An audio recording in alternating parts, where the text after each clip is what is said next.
Par exemple, bon, donc, dans le passé, on nous disait quand on n'apprenait pas très bien à l'école, vous allez cultiver. Oui, c'est ça qu'on nous disait. Bon, donc, aller cultiver, pour nous, presque c'était banni.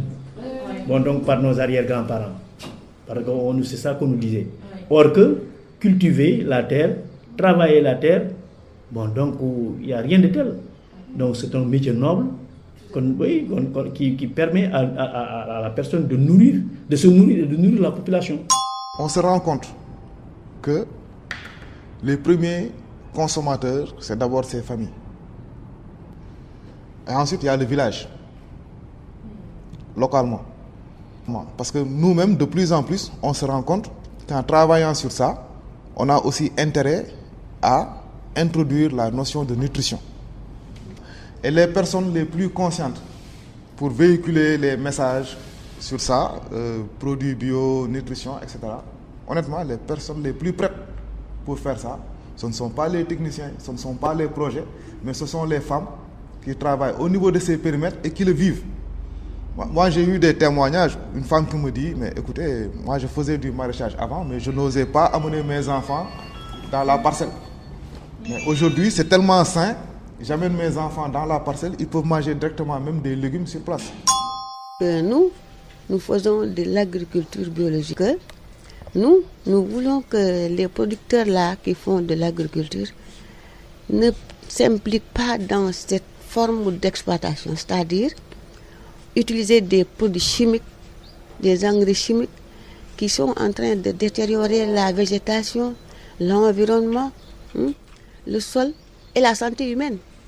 Et même le troupeau qui passe et consomme des feuilles sur lesquelles on a aspergé un peu ces produits chimiques-là peut mourir par suite de ça. Mais pourquoi vous avez amené ça ici au Sénégal? D'habitude, moi, on m'a toujours dit que nos parents ne connaissaient même pas les produits chimiques. Soit quand ils récoltent leur champ, ils laissent les boutures de maïs, de mil, quelques bâtons de l'arachide sur le champ et font paître le troupeau et ça leur donne une nourriture. Donc, c'est ça. Et en retour maintenant, ils laissent les bouses sur le champ et ça fertiliser le sol. Donc, c'était ça. Servait à fertiliser le sol et ils obtenaient de bons rendements.